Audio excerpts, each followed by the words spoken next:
Nobel awkward. तो last chapter में हमने देखा था यन चैन और चैंगमो के बीच में झगड़ा होता है और वो बातों ही बातों में एक दूसरे को बहुत कुछ बोलते हैं, जिसमें कि यन चैन चैंगमो को बोलता है कि वो उसको पसंद नहीं करता और उसका फायदा उठा रहा है और उसको और मेंस के साथ में भी ट्राई करना चाहिए, उसको वैसी ही फीलिंग आएगी। ये बात सुनकर चैंगमो कंफ्यूज हो जाता है और सोच में पड़ जाता है। तो अपनी स्टोरी स्टार्ट करते हैं। चैंगमो यीमो के साथ में लंदन में गुजारी हुई रात के बारे में सोचता है और वह सोचता है अचानक से उसकी पर्सनालिटी कैसे चेंज हो गई, आखिर में वो इतना कैसे बदल सकता है, ये सब क्या है, क्या यनचैन ने कहा वो सच है। जब से वो यीमो के साथ में रहने लगा है उसने इस बारे में तो सोचना ही छोड़ दिया था, मगर जब से यनचैन ने ये बात बोली है वो इस बात को भूल नहीं पा रहा है और इस बात से बहुत ही परेशान है और मन ही मन वो भी जवाब जानना चाहता है, आखिर में इस सवाल का जवाब क्या है। चैंगमो, क्या सच में तुम उससे प्यार करते हो? अगर ऐसा नहीं है तो तुमने उसको कैसे अपना लिया और क्यों उसको अनकंट्रोलेबली हक करते हो और किसेस करते हो? ऐसा तो मैं पहले नहीं था। चैंगमो सोच रहा होता है, तभी उसे अचानक से ख्याल आता है और वो यीमो के बारे में सोचता है और उसे याद आता है कि यीमो अभी भी उसका इंतजार कर रहा होगा और वो जल्दी से वहाँ से निकलता है और गाड़ी में बैठ जाता है। वो देखता है बाहर बहुत ही बर्फ पड़ रही है और मौसम बहुत ही सर्द हो गया है। यीमो अपने साथ में छाता लेकर नहीं आया था। जब वह घर लौटा तो उसके हाथ बहुत ही नम हो गए थे और उसकी बॉडी बहुत ही ठंडी हो गई थी। उसके हाथ ठंड के मारे नीले पड़ गए थे।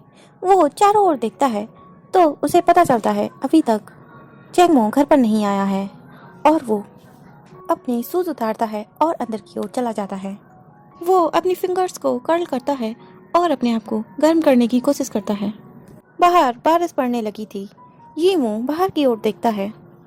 यीमो को पता नहीं क्यों मन ही मन डर लगने लगा था और उसे अजीब सी बेचैनी हो रही थी, मानो कुछ गलत होने वाला है। यीमो के साथ में पहली बार ऐसा हुआ था कि वो चैंगमो के साथ में मूवी देखने के लिए गया था, मगर ये अचानक से क्या हो गया। उसे चैंगमो के लिए बहुत ही चिंता हो रही थी। थोड़ी देर बाद वो अपनी पॉकेट से मोबाइल निकालता है और वो जैसे ही नंबर डायल करने वाला था अचानक से डोर खुलने की आवाज़ आती है और वो देखता है तो वहाँ पर चैंगमो था। चैंगमो के कपड़ों पर थोड़ी सी बर्फ लगी हुई थी और वो आकर के फर्श पर खड़ा हो जाता है। उसका चेहरा कुछ ज़्यादा अच्छा नहीं लग रहा था। यीमो चैंगमो की ओर देखता है और बोलता है, तुम इतना लेट क्यों आए हो? मुझे कंपनी से पता चला कि तुम्हें जल्दी में जाना पड़ा है और तुम्हें बहुत ही ज़रूरी काम है, कुछ तो हुआ है। चैंगमो अपनी नज़रें उठाता है और यीमो की ओर देखता है और उसे बहुत ही गिल्टी फील होता है और वो धीमे से बोलता है, क्या तुम्हें बहुत देर तक इंतजार करना पड़ा? यीमो सिनेमा से ऐसे ही लौट आया था, उसे वहाँ पर कोई भी नहीं मिला, मगर जब यीमो चैंगमो को इस हालत में देखता है तो उसका शिकायत करने का मन नहीं होता। यीमो आगे बढ़ता है और चैंगमो के लिए गर्म पानी देता है और बोलता है, वैसे मैंने 12 बजे से ज़्यादा इंतजार नहीं किया। चैंगमो अपना सर झुका लेता है और कुछ जवाब नहीं देता और आगे चलते हुए बोलता है, मुझे माफ़ कर दो, मैं बहुत ही बड़े ट्रैफिक जाम में फंस गया था जिसकी वजह से मैं आ नहीं पाया। यीमो चैंगमो की फेस की ओर देखता है और बोलता है, तुम ट्रैफिक जाम से पहले कहाँ गए थे? तुमने कहा था तुम्हें काम है इसलिए तुम्हें बाहर जाना है। चैंगमो कप उठाता है और पानी पीते हुए बोलता है, कुछ नहीं, मैं यन हाउस गया था। यीमो के फेस पर कोई भी एक्सप्रेशन नहीं थे। यीमो चैंगमो से पूछता है, हाँ फिर क्या हुआ? चैंगमो सोचता है और बोलता है, हमारी कंपनी के शेयर्स आगे आने वाले समय में गिरने वाले हैं। यीमो थोड़ी देर चुप था और यीमो बोलता है, मैं प्रोजेक्ट के नाम पर एडवांस के लिए बोल दूंगा और हमें वहाँ से पैसा मिल जाएगा, फिर हमें इतनी दिक्कत नहीं होगी। चैंगमो यीमो की ओर देखता है और बोलता है, हमारे पास में यही बस एक ऑप्शन बचा है। बोलते बोलते वो आगे बढ़ता है और सोफे पर जाकर लेट जाता है। ऐसा लग रहा था मानो चैंगमो बहुत ही थका हुआ है। यीमो उसके पास जाता है और बोलता है, तुम इतना नेगेटिव मत सोचो, कुछ ना कुछ हो जाएगा, तुम्हें इतना टेंशन लेने की ज़रूरत नहीं है। पिछले साल जो रेवेन्यू आया था उससे अभी हमें बहुत ही फ़ायदा हुआ है और हमारी कंपनी में इन्वेस्टर भी आएंगे, तुम टेंशन मत लो। चैंगमो अपनी गर्दन उठाता है और यीमो की ओर देखते हुए बोलता है, कंपनी का इससे कोई भी लेना देना नहीं है। यीमो ये सुनकर दिल ही दिल में और डरने लगता है और उसकी बेचैनी बढ़ जाती है और वो चैंगमो से पूछता है, फिर ऐसा क्या है? चैंगमो एक्सप्रेशनलेसली बोलता है, है ऐसी कोई चीज़ जिसे मैं समझ नहीं पा रहा हूँ। और वो यीमू की ओर देखते हुए बोलता है, हम इस बारे में बाद में बात करेंगे। यीमू समझ गया था कि इस बात का सीधा सा मतलब है कि चैंगमो अभी कुछ बताना नहीं चाहता। यीमू अपनी पलकें नीची कर लेता है और बोलता है, ठीक है, वैसे भी बहुत देर नहीं हुई है, तुम जब भी कहना चाहो कह सकते हो। चैंगमो ने यीमू की आंखों में देखा और उसे साफ पता चल रहा था यीमू कंफ्यूज है। यीमू मुड़कर चैंगमो की ओर देखता है और सोचता है, पता नहीं क्या कारण है। चैंगमो की आंखें उसे बदली हुई लग रही हैं। अब उसे उनमें वो इमोशन दिखाई नहीं दे रहा क्योंकि हमेशा दिखाई देता था। हॉल में सन्नाटा था, दोनों की सांसों की आवाज़ सुनाई दे रही थी। बहुत समय बीत गया, दोनों में से कोई भी कुछ नहीं बोला। लंबे समय के बाद यीमू ने गहरी सांस ली और बोला, बहुत लेट हो रहा है, तुम जाकर नहा लो। शायद ठंडी हवा की वजह से सर्दी लग गई है, इस वजह से उसके सर में बहुत ही दर्द हो रहा था। चैंगमो यीमू की ओर देखता है और अपना सिर हिलाता है। उसकी आंखों में से मानो रोशनी ही चली गई है और चैंगमो बहुत देर बाद बोलता है, हाँ। यीमू चैंगमो की ओर देख रहा था, उसे समझ नहीं आ रहा था आखिर में वो चैंगमो की मदद कैसे करे। यीमू अपनी आंखें बंद करता है और चैंगमो की ओर बढ़ता है और चैंगमो के स्कार पर किस करने की कोशिश कर रहा होता है। तभी चैंगमो यीमू को इग्नोर करता है और अपना फेस साइड में कर लेता है। यीमू ये देखकर दंग रह जाता है और वो चौंकते हुए बोलता है, क्या हुआ?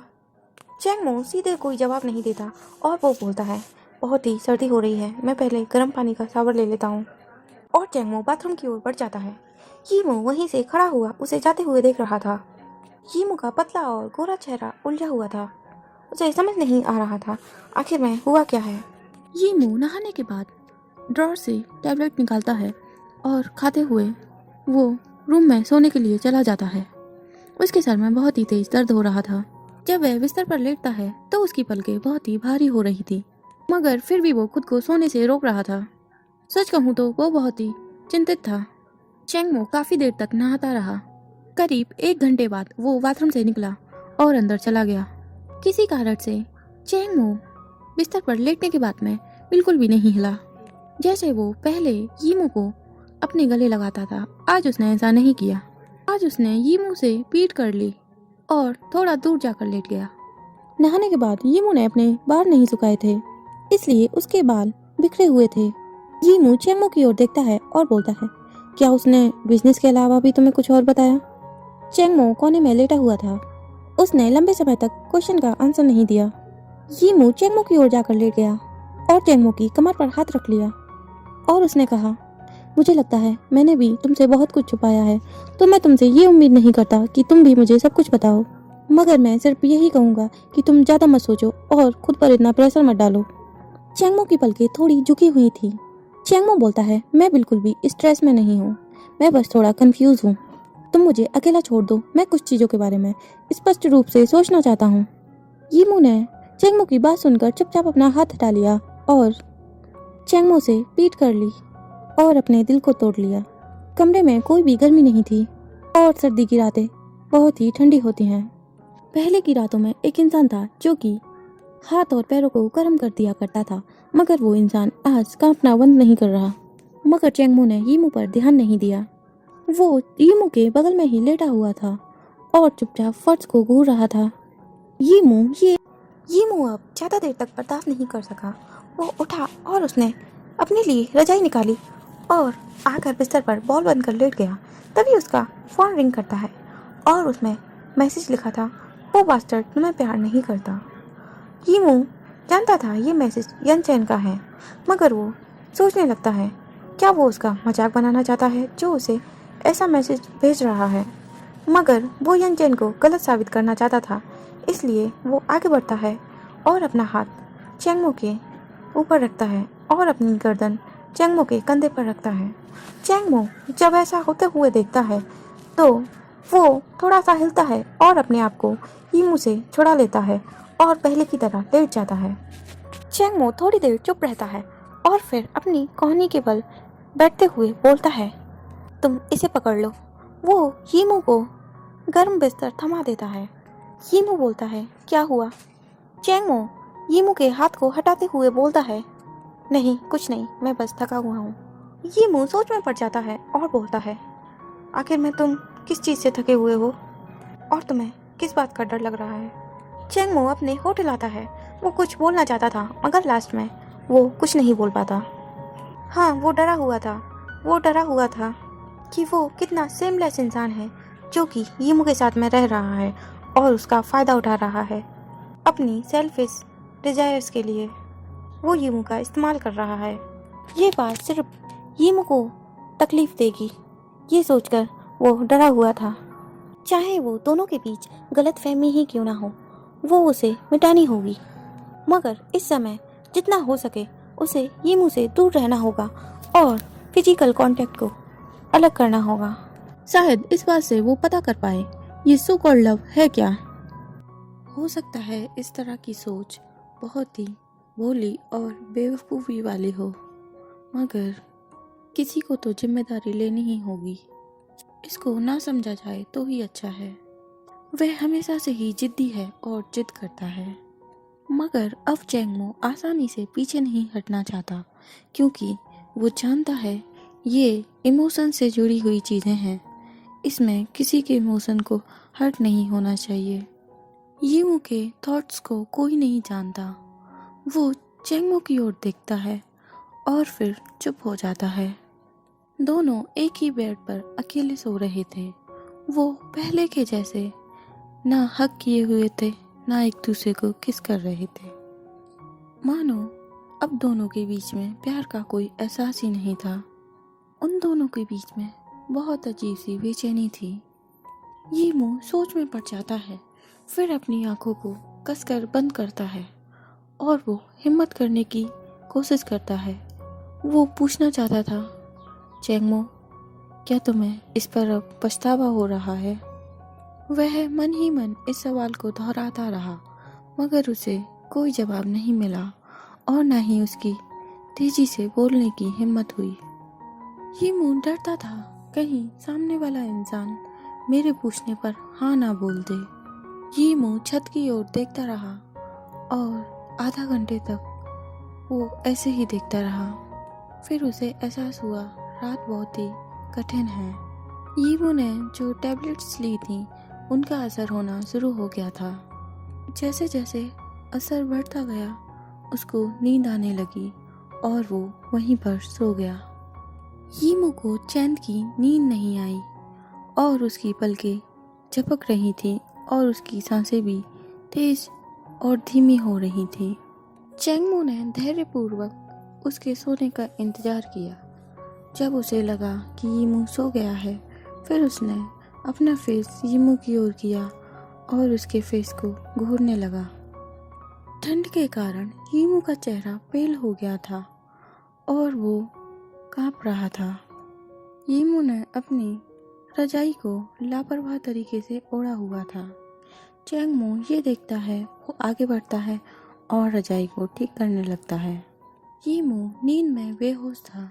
वो अपने चेहरे को सामने लाता है और चैंगमो के कंधे पर रगड़ने लगता है। चैंगमो ये देखकर चौंक जाता है। वो पीछे हटता है और चैंगमो के चेहरे को अपने हाथ से अलग कर देता है। यीमू ने अपने सर को हिलाया और वो फिर से चैंगमो की ओर बढ़ने की कोशिश किया। ये देखकर चैंगमो को गुस्सा आता है और वो यीमू की चिन को तेजी से पकड़ता हुए धकेलने की कोशिश करता है।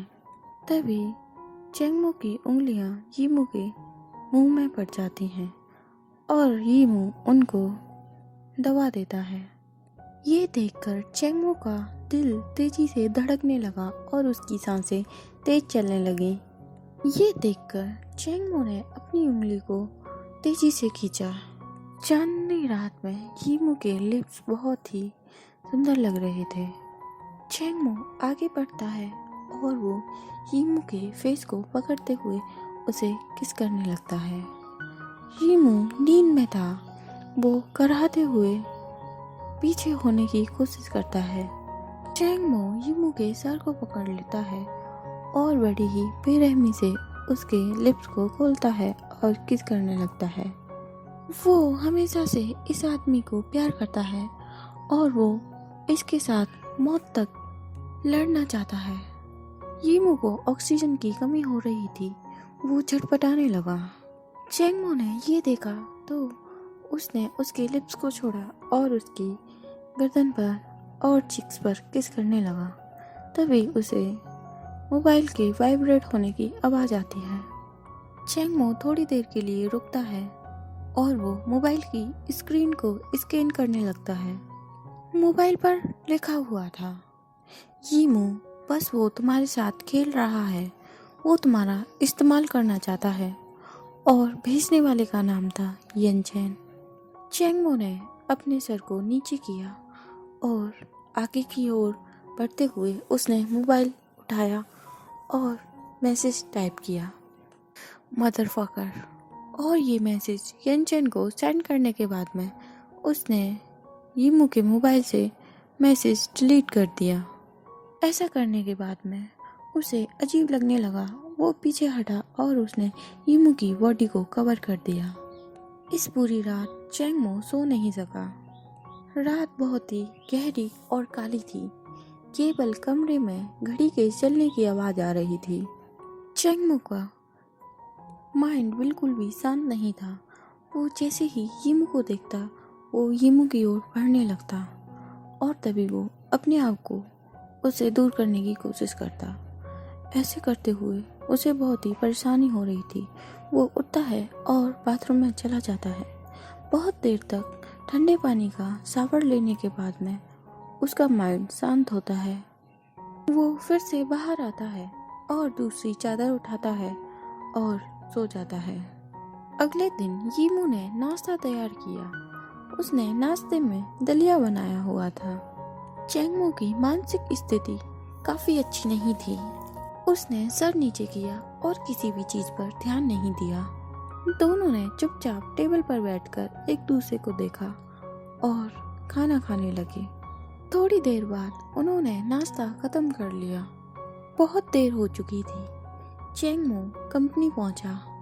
जैसे जैसे वो साथ चल रहे थे, कई लोग उनके साथ चल रहे थे। जैसे कि यनचेन ने कहा था, उसी तरह से उसकी बात सच हो गई। आज न्यूज़पेपर के फ्रंट पेज पर चेंगमो की फोटो छपी हुई थी, जिसमें लिखा था कि येन फैमिली के प्रेसिडेंट चैन को होटल के बाहर निकलते हुए देखा गया, एक पुरुष के साथ में। उन दोनों ने हाथ में हाथ डाले हुए थे और उनका रिश्ता बहुत ही गहरा लग रहा था। वो इंसान प्रेसिडेंट का एम्प्लॉय है। इस बात को पढ़कर कंपनी में सभी लोग पीछे से उनके बारे में बातें बनाने लगे। यीमू बड़े लोगों से कांटेक्ट करने में लगा हुआ था और चेंगमो स्टॉक की कीमतों को ठीक कर रहा था। दोनों ने पूरे दिन कोई बात नहीं की और रात का खाना खाने के लिए वो ओवर टाइम करने के बाद में मिले। क्या तुमने आज की न्यूज़ पढ़ी?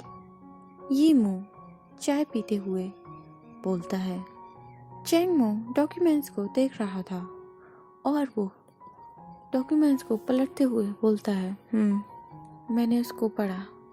मुझे लग रहा है लोग उसे काफ़ी पसंद कर रहे हैं, मगर नेगेटिव वे में। यीमू चेंगमो की ओर देखता है और बोलता है, तो फिर आगे तुम्हारा क्या प्लान है? चेंगमो शांति से डॉक्यूमेंट्स को टेबल पर रखता है और बोलता है, ये सब अचानक हो गया, लेकिन मैंने अभी के लिए प्रेस कॉन्फ्रेंस अरेंज किए हैं। यीमू लगातार चेंगमो को देख रहा था। उसने अपनी आंखें नीची कर ली। उसके फेस से साफ पता चल रहा था वो कितना उदास है, मगर वो अपने इमोशन को साइड में करते हुए बोलता है, यह तो अच्छा है कंपनी के लिए। वैसे भी इन बातों को पब्लिकली बोलना अभी ठीक नहीं है, इससे कंपनी को प्रॉब्लम होगी। मैं समझता हूँ। हाँ, वो प्रश्न पूछने से पहले ही उत्तर जानता था, मगर उसने फिर भी हार नहीं मानी। वो बस क्लियर करना चाहता था।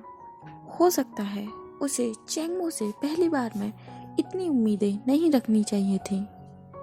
चेंगमो के फेस पर लोनलीनेस साफ दिखाई दे रही थी और चेंगमो बोलता है, ये एक ऐसा फैसला है जो मैंने बहुत ही सोच समझ के लिया है।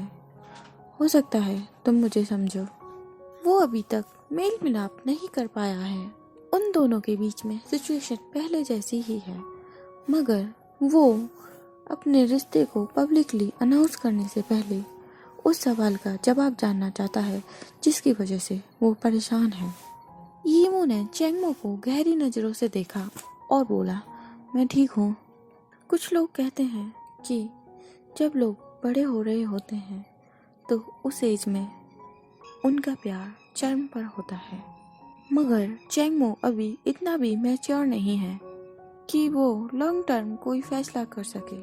यीमू सोचता है 30 साल की उम्र में मैंने कुछ ज़्यादा ही इमेजिन कर लिया। मुझे शायद इतनी उम्मीदें नहीं रखनी चाहिए थी। यीमू का चेहरा बहुत ही हल्का था और वो बहुत ही कंफ्यूज दिख रहा था। इतना कहने के बाद उसने ज़्यादा कुछ नहीं कहा। उसने डॉक्यूमेंट्स को उठाया और बाहर चला गया। चैंगमो ये बर्दाश्त नहीं कर सका। वो उठा और उसने यीमू को पकड़ा और कहा, तुम मत जाओ। यीमू ने चैंगमो की ओर देखा और एक्सप्रेशनलेसली बोली। तो इसी के साथ हमारा चैप्टर ख़त्म होता है। आगे के चैप्टर के लिए देखते रहिए स्टोरी बक्स। तो गाइस, एक बात शेयर करनी थी, अब वो ये नोवेल ख़त्म होने वाली है, इसके कुछ ही चैप्टर बचे हैं, तो हम डेली अपडेट किया करेंगे। Thank you.